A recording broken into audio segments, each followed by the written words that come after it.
Hace un tiempo hice un video en el que expliqué las ventajas y desventajas de comprar un inmueble sobre planos. En ese video expliqué que cuando un constructor inicia un proyecto para venderlo sobre planos, tiene el propósito de obtener financiación mucho más económica y también quiere trasladar algunos riesgos del negocio de la construcción a los futuros compradores de los inmuebles que está construyendo. Y en ese video expliqué que si el constructor fracasa o quiebra, las cosas pueden salir muy mal para los compradores porque pueden terminar sin inmueble y sin dinero. Pero ¿qué pasa cuando esto se presenta a gran escala? Es decir, fracasan muchos proyectos inmobiliarios y muchos constructores se van a la quiebra. Pues justamente eso es lo que está pasando en estos momentos en China. Y esta situación podría llevar al gigante asiático a una grave crisis económica con repercusiones para todo el mundo. Por eso en este video voy a hablar de la crisis en China, qué está pasando, por qué está pasando, es decir, cuáles son las causas, y también voy a tratar de responder si es cierto que este podría ser el inicio del colapso total de la economía china, como algunos dicen. La crisis en China empezó con una burbuja inmobiliaria que venía creciendo desde antes de la pandemia. En China comprar inmuebles es algo muy común, de hecho alrededor del 90% de la población es propietaria de bienes inmuebles. Durante la última década, la inversión en bienes inmuebles también se volvió muy popular en China.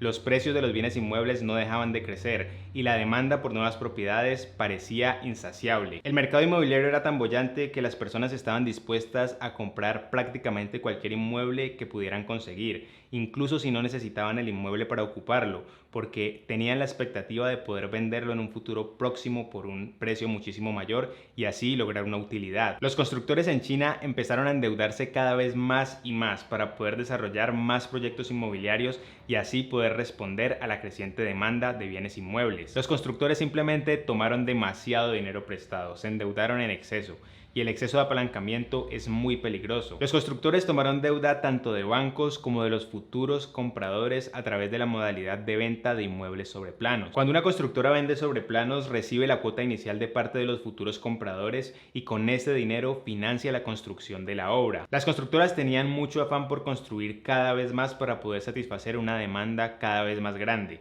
y por esto empezaron a tomar dinero de un proyecto para invertirlo en otro proyecto anterior y empezaron a tomar deudas nuevas para pagar deudas viejas. Ante esta situación, en el año 2020, el gobierno chino, que era plenamente consciente de los riesgos del exceso de apalancamiento, decidió implementar algunas políticas para limitar la cantidad de deuda que los desarrolladores inmobiliarios podían tomar. Esto se llamó la política de las 3 líneas rojas. Básicamente eran 3 requisitos que los desarrolladores inmobiliarios debían cumplir si querían tomar más deuda. Si un desarrollador inmobiliario no cumplía los 3 requisitos, no podía entonces tomar más deuda. Esto causó que muchos desarrolladores inmobiliarios vieran limitado su acceso al crédito. Pero recuerden que ellos estaban funcionando en gran medida con el dinero que tomaban prestado. Por esto, cuando algunos de estos desarrolladores inmobiliarios dejaron de recibir dinero prestado, tuvieron que ver paralizadas sus operaciones y empezaron a incumplir muchas de las obligaciones que habían adquirido previamente. Por falta de dinero, muchas obras tuvieron que pararse, empezaron a incumplirse las fechas prometidas para el inicio de nuevas obras y no cumplieron con los tiempos acordados para las entregas de los bienes inmuebles a los promitentes compradores. Y cuando una constructora incumple sus obligaciones y compromisos, puede entrar en un círculo vicioso que la lleve a la quiebra. Los compradores empiezan a quejarse de que no han recibido el inmueble en el tiempo acordado o que la obra ni siquiera se ha iniciado. Esto causa que nuevos compradores desconfíen de la constructora y por lo tanto decidan no invertir dinero en los proyectos inmobiliarios que ella está vendiendo. Y si la constructora no logra vender nuevos inmuebles, los proyectos se suelen paralizar incluso más, hasta el punto en que la constructora simplemente no puede funcionar y cae en quiebra. Pero en China ocurrió algo más. Cuando muchos compradores vieron que las obras estaban paralizadas y que estaban muy lejos de ser terminadas, perdieron la confianza en las constructoras y decidieron dejar de hacer los pagos a los que se habían comprometido para financiar estos inmuebles. Muchas veces la persona simplemente pierde la esperanza, cree que el proyecto ya no se va a poder terminar y concluye entonces que la mejor decisión que puede tomar es dejar de entregar su dinero a la constructora para así evitar que la pérdida sea incluso mayor. En China, estas personas simplemente se cansaron de pagar cuotas por un inmueble que no han habitado y que está muy lejos de ser terminado. Muchas de esas personas han salido a la calle a protestar y a exigir que las obras se reanuden y han sostenido que no van a volver a hacer un solo pago, sino hasta que la constructora vuelva a iniciar las obras. Los compradores se quejan de que su dinero no ha sido empleado correctamente, y es que se supone que cuando una constructora vende un proyecto sobre planos, el dinero que recibe para ese proyecto lo debe invertir necesariamente en él y no en otros proyectos o en deudas viejas. También se supone que el constructor solo debería poder acceder a esos dineros de los futuros compradores cuando el proyecto ha alcanzado cierto nivel de desarrollo. Pero en China muchos constructores no estaban utilizando debidamente el dinero que habían recibido de los futuros compradores. Como lo dije, lo estaban utilizando para otros proyectos o para pagar deudas viejas. Todo esto ha causado que cada vez haya menos personas interesadas en invertir en bienes inmuebles en China, y por esto las ventas de bienes inmuebles han caído considerablemente en los últimos meses. Una gran cantidad de quiebras en el sector inmobiliario también podría afectar en forma grave al sector bancario en China, porque muchos de los bancos que han prestado dinero para el desarrollo de estos proyectos podrían ver ese dinero simplemente perdido, ya que no tendrían a quién cobrarle. La Gran Depresión de 1929 en los Estados Unidos nos enseñó que los bancos y el sistema financiero deben funcionar, no pueden fracasar, porque cuando los bancos quiebran no solamente se ven afectados los accionistas, sino también los ahorradores y la economía en general. Nos guste o no, los bancos cumplen un papel fundamental porque financian la actividad económica, y por esto si los bancos quiebran o se van abajo, se llevan con ellos al resto de la economía. Y esta es justamente la segunda parte de la crisis en China.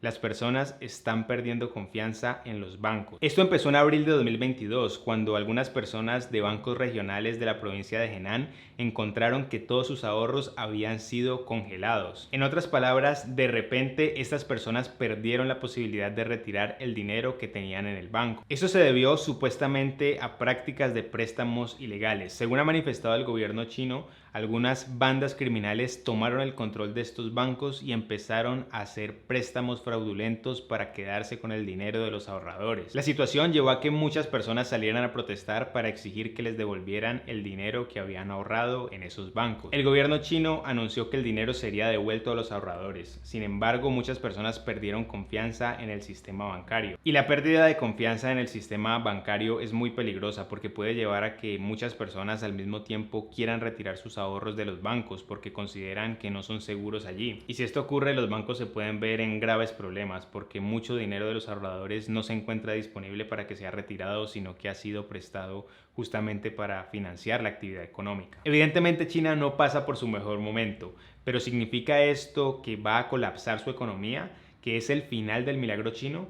Pues en realidad nadie sabe con certeza qué va a ocurrir. Sin embargo, se debe tener en cuenta que China no es como cualquier otro país. No significa que sea inmune a las crisis, sino que tiene herramientas para afrontarlas con las que no cuentan otros países con economías más pequeñas. China es la fábrica del mundo, con un superávit en su balanza comercial enorme. Esto significa que China exporta muchísimo más de lo que importa. Al ser un gran exportador, China tiene mucho margen de maniobra para poder inyectar muchísimo dinero a la economía y lograr ayudar a los constructores y a los bancos que se encuentran en problemas para así evitar que quiebren y que le incumplan y perjudiquen a millones de personas. En este momento el gobierno chino está buscando facilitar el acceso a nuevos créditos a los desarrolladores inmobiliarios para que puedan continuar las obras, recuperar la confianza de sus compradores y cumplir con sus obligaciones. El gobierno chino está buscando que algunos constructores más solventes y algunas entidades estatales absorban esos proyectos inmobiliarios que están paralizados para así poder terminarlos y cumplir con las entregas a los compradores. Muy seguramente el gobierno chino hará todo lo que está a su alcance para evitar que grandes bancos y grandes empresas constructoras fracasen y terminen causando una crisis económica enorme. En conclusión, China está en una crisis económica en estos momentos. Pero decir que la economía china va a colapsar y que nunca se va a poder sobreponer a la situación, o que viene una nueva gran depresión, o que el milagro chino se acabó, en mi opinión es algo muy apresurado todavía. Puede que China colapse, por supuesto, pero en mi opinión, dada la evidencia que tenemos disponible en estos momentos, es algo realmente improbable. Y eso es todo por hoy. Muchas gracias por haber visto este video. Espero que lo hayas disfrutado. Por favor, deja un comentario y un me gusta para el algoritmo de YouTube. Recuerda además suscribirte si te interesan todos estos temas relacionados con finanzas personales y dinero. Muchas gracias y hasta la próxima.